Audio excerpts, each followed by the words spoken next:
Aka oldingmi buni? Yo'q. Qaytdimi? Nech puldan? 18,5dan qaytdi. O'ylari bir o'tishga boradi. 18,5. Mana.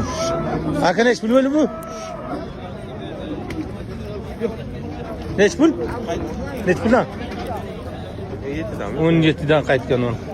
O'ylari bir 15 pul. Oldingizmi aka? Assalomu alaykum. Nech pulga? 6 millionga ona bo'la mana. Zo'r oldilar. Bolasi nima ekan, jan? Qo'chqorcha bolasi. 6 million so'm. Oldingizmi tog'o? 3 million. Bu nech pul? 3,5 million so'm. Qo'chqor unisi 3 million. Buni ham qo'chqorcha ayli. Takalchada? Ko'rasizlar. Bo'lyapti. Aka nech pul savdo bo'lyapti?